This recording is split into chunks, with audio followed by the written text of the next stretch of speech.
Everyone. I am so excited to be talking to author Amanda Siegrist today, and we are going to be talking about her brand new book out for the holiday season. It's her second book about the holidays, about the Christmas season, and it's called Mistletoe Magic, and she has it right there. It comes out December 1st. Look at how beautiful that is.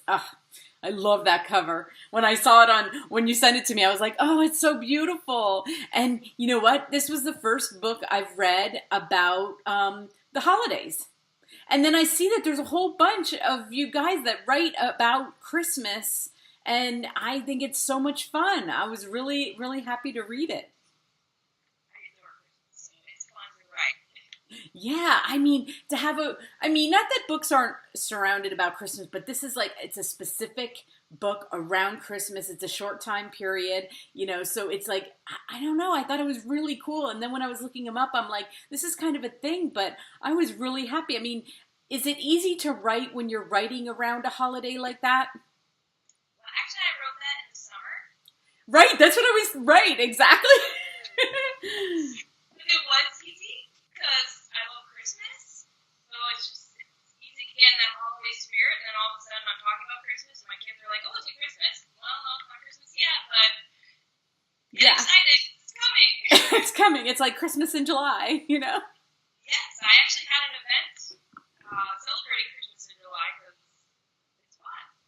Yeah, I saw it. Like I said, I saw that there's a lot of you guys that write about it, and I think that what's also fun about it is that, so a lot of people, if they get a book on December 1st, they're like, oh my God, how am I going to read it in time? But it's not long. It's around, it's under 200 pages, so it's totally doable for people who aren't like me and read all the time. But for people who like to leisurely read books, it's totally doable to do it through the month of December, and have fun talking about or reading about Christmas, Yeah, it is actually one of my shorter books. Most of my books around, I don't generalize the pages, I do with word count. So most of my books are 70,000 words.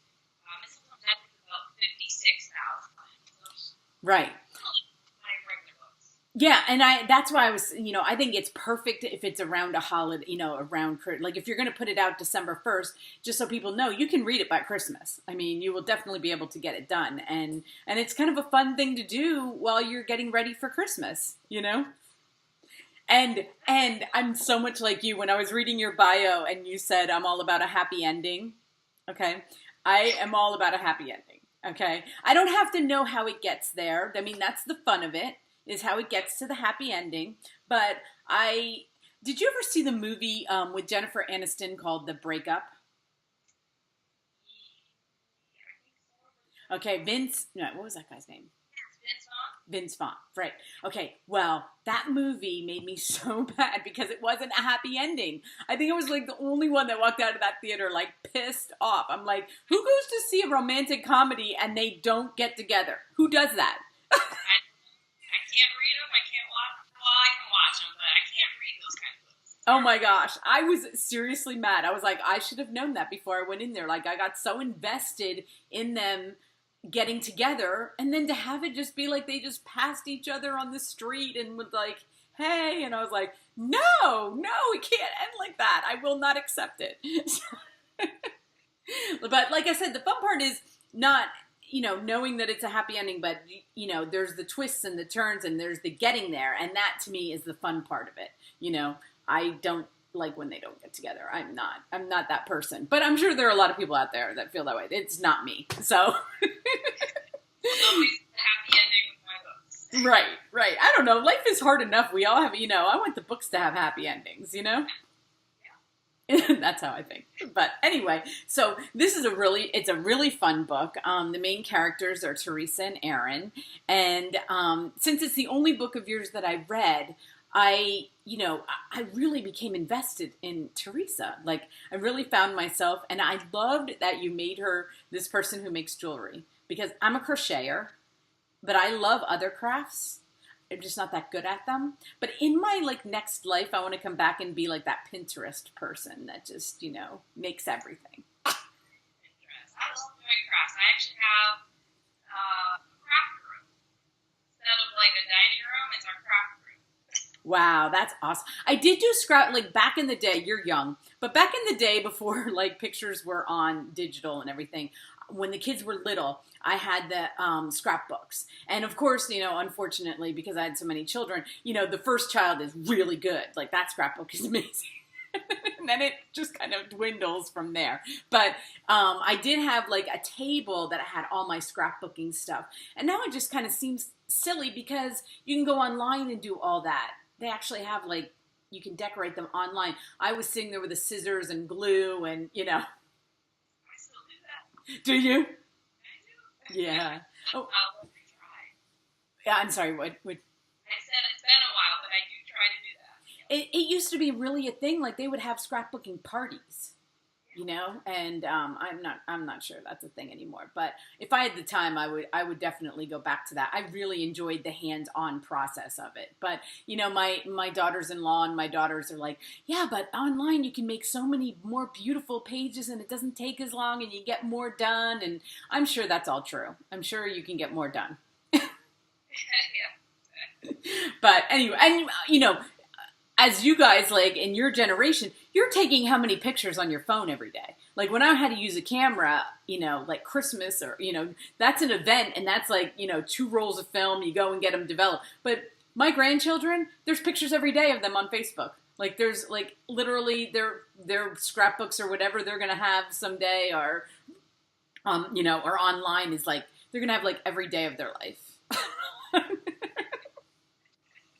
So anyway, I like that part of it. I like that she was like this crowd because I could relate to her. I really related well to her, and I'm sure a lot of people will. But is that what you kind of modeled her after was yourself because you also like to do that? Some of my characters are sometimes modeled after me, but honestly, I kind of just write and things just pop out. So when I'm writing her, it was just like, oh, okay, I guess she makes jewelry. Right. Do you make jewelry? I do, yeah. Do you? I don't know if I'm very good at it, but yeah, I dabble in it a little bit. I do like looking at it when I'm at Michael's. I like looking at all the stones and things, That would definitely be a fun thing. I have tons of stuff there. I have to go to Michael's today to buy some extra supplies that I need for some jewelry that I'm currently trying to make. Awesome. That's really cool. Yeah, I like I said, I crochet, but I do dye my own yarn with food coloring. So that's like that's how I express my inner crafty self is that I can make whatever color I want using food coloring. So I don't have to like buy colored yarn. I just buy plain yarn. So anyway. So let's talk about Aiden. Like, okay, so his character I thought it was so much fun because he was very complex. He lost his fiance, and then he's like trying to come out of that grief. And I don't give away spoilers. I don't want to, I don't want to tell everybody. But I was going from the things that you've already told on, different things about this book. And I was wondering, like, did you model him after anyone or? No, it's not like a typical hero. I don't want to say most of my heroes are strong or whatnot. He's not strong, but he's a little damaged more than my other heroes. So I don't know where that came from, to be honest with you. Right. Like I said, I don't really plot anything. They just kind of come out. You mean you don't really even like write out outline? Really? You are no outliner. These are all the way I sit down and I just start typing. When I go back and edit, sometimes something doesn't fit. I'll take it out or I'll add a little bit of it in, but most of the time I just sit and write. Wow, that is really impressive. And you know what? People who outline are really like jealous of people like you. Sometimes I wish I could outline, but it's too organized for me. I don't think I'd be able to write a story the way I want to if it's outlined. Right. Half the time I have something in my head, and then all of a sudden I'm writing something else. Like, oh, well, that's a good turn. I didn't expect. Like, do sometimes characters pop up that you hadn't thought about? Like, is it kind of like that too? Yeah. Yeah? Wow. I've been surprised myself. Yeah. A few times. Like, oh, well, I can't believe that just happened. But okay, I'm going with it. That's crazy. Like I said, I've talked to so many authors and that are really precise outliners, but they always say they wish that they weren't, that they didn't have to do it that way, but that they found that they had to do so much editing when they didn't. But do you find a lot of editing has to happen after you're done? No, not tons of editing because I tend to reread as I'm writing. So I guess maybe kind of in a sense I'm editing as I go. So I'm fixing things when I see it. But generally, no, I don't edit a lot. Well, you get a lot of, I always go back to see the books that you've already written, to learn about you. And I started writing down your books and then I was like, oh my gosh, she's written a lot. You have written a lot of books. Okay. I thought it was going to be like, 2, 3, no, you have written a lot of books. You're a mom, you have small children. How do you do that? In between all momming and texting and everything, it's kind of my break. So when I need a break, like, hey, mom's going to her home time. So I don't know how I do it. Is it like do you have like a set time during the day or is it kind of like when they're just all quiet? Or, how old are your other two? You have a baby at home and how old are your other two in school? They are. Okay. So right now it's kind of peace and quiet. The little guy's napping, which is probably a good time when I get my writing in. I have a 7 and a 5-year-old. Okay. So they're pretty good about, playing on their own. They don't need my attention all the time like he does. So, a good time in that way. And they know when I'm on the computer, like, hey, mom, please, bug her. You have really good children. I don't know that my children would have been so nice, especially my daughters. They would have been like, no, you have to pay attention to me. And my one daughter that's doing this is listening, so, and she'll be like, yeah, I would have. What's nice is, especially being a pantser sometimes, is if, let's say they say, oh, hey, mom, can I have a snack? I can set the computer down, I can go get the snack, and I can just sit down and just keep writing. Like, a lot of times it doesn't break my flow. Interesting. Did you ever hear of, there's a thing on Facebook, well, I saw it on Facebook, but maybe the writers have this, the November writing month, it's called NaNoWriMo. Did you ever hear of that? Yeah. I did it last year. Uh-huh. And that's how I wrote Deserving You. I saw. But this year, the month of November is just busy for me, so I didn't attempt it.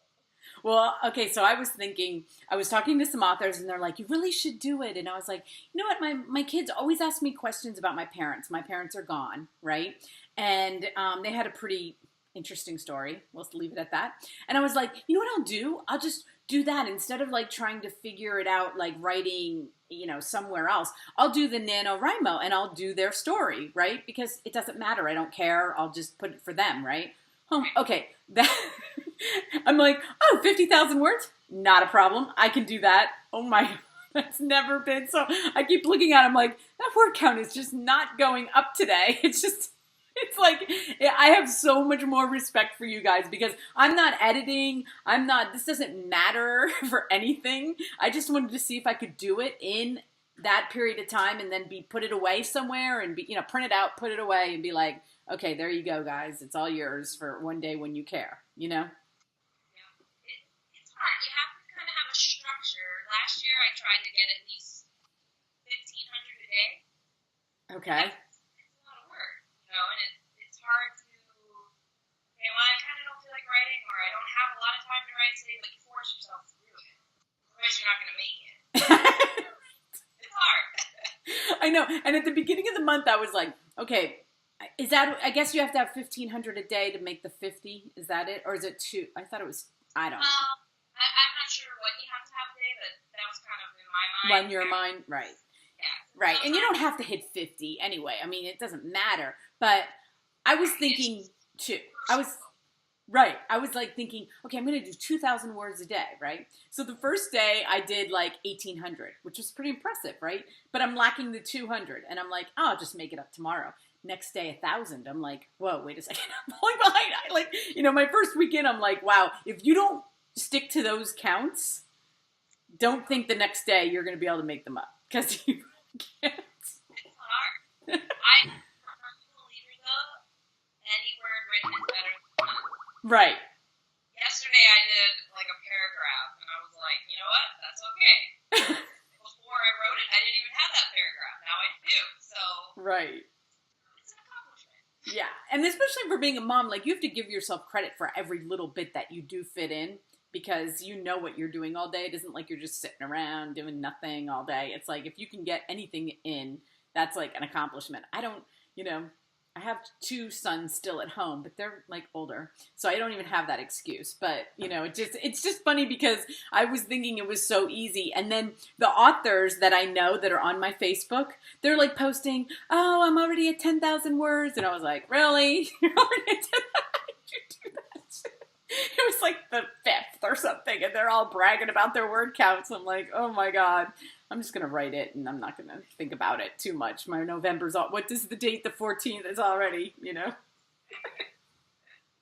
Besides, maybe it won't even be that long. Who knows? You know, maybe the story won't even be that long. Sometimes, you know, for me, the story speaks for itself. When it's done, and there's nothing I can do about that. It's kind of weird to say that, but that's the truth. But I do see that pattern with your books because you don't, like, you've put out a short story, you put out books of, and then I saw that you had a really long book, and I was like, oh, she doesn't, like, some people are like, I'm a 300-page book person, or I'm a 400. You don't really, it's like when your story's done, you're done, right? It is, yeah. And do you always, I mean, to get this amount of books, I'm thinking, okay, so you're always on to your next book, basically. I am, yes. Right Okay. now I'm working on book 4 in my Monte series. And it's kind of terrible because I always have all these ideas, and so I have all these series started, and so it's kind of hard. When do I go with now? You know, I want to finish them all, but it's hard to pick and choose. Right. I need to stick to one and stop creating all these other characters. Well, you have the McCord family series. Are you going to continue on with that one? Because I saw you had like 3 books in that, and that gets such good reviews. Everybody on Amazon loves that series. Yes, I am, because I have 2 more brothers to do, and then I think Asian brothers. So 3 more books in that series. There's 2 coming. I'm really loving, you know, shouldn't say never. I mean, I haven't read a lot of series in my life, but now that I'm reading more, I have to say I'm really loving how you guys are picking characters and then expanding. It's like they make a little appearance in one book, and then the next book they become the main character. And it's really an awesome way for your fans to connect with your books, you know? Well, what's funny about Mistletoe Magic, Aiden and Teresa both made just a little blurb in one chapter, and that was it. And so from book 1, it's like, okay, what characters do I want to expand on? And I just chose them. So are you thinking you're going to do one next year, too, for Christmas? Yeah, there's going to be one every year. Wow. I'm going to try to stick with the same small town, same characters. So right, that would be so cool. And yeah, because people can make it like their Christmas thing that they do, is read one of your books. So that's awesome. No, I mean, that's really cool. I like I said, I'm just in awe of what you've accomplished and what you are accomplishing every year because, you know, when I went through your book list, I can tell like you're writing 2 or 3 books a year at least all the time, you know. So you are,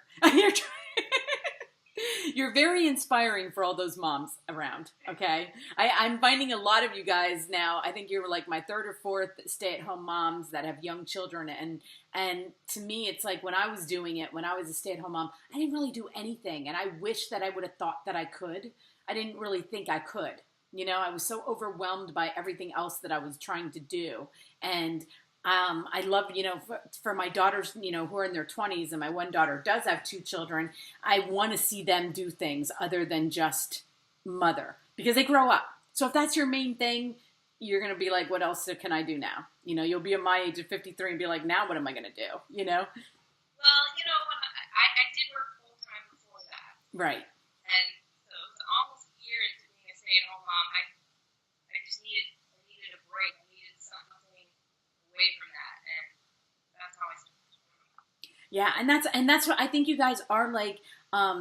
You aren't just satisfied with just doing that, and I love that, you know. And I think that as as a grandma, as a mom, and to my daughters, it's like that's what I tell them all the time. Like, stay with something, keep doing something, something that you love and that's your own thing, because it really does help. My generation wasn't told that as much, more so than probably my mom and grandmother, but it's kind of a trickle down. But my mom really didn't do anything when she was raising me, so I kind of patterned after her. And just kind of did that. But, you are inspiring. I don't know what to say. As I was going through your books, I'm like, wow, you are really an inspiration to all the young women out there who are stay-at-home moms. And, you fit it in, and it's awesome. And you're an amazing writer. That story was so cute. I loved it. And it just wrapped its way around, like I said, and it's, was a nice happy ending, and you're very talented. I don't even need to tell you. You got lots of fans out there. So, but I like being able to tell you. So anyway, do you have, I see that you had Paint by Murder. That came out this year, right? Yep, September 21st, my birthday. And I was trying to see, did you have one that came out right before, or is that the first one that came out right before Mistletoe Magic? No, just Running You just came out in October. I just shoved my short story randomly in there. Right, randomly. So, what is the next? Do you know what is coming out after Mistletoe Magic, like the next release? Yeah, I really want it to be book 4 in my Wednesday series. Oh, that's right. Do you have the title to that? One Taste of Something, not sure what yet. Okay. Well, that's good. Yeah, I'm not sure. Titles are important to me. I really try to pick one that fits the book. Right.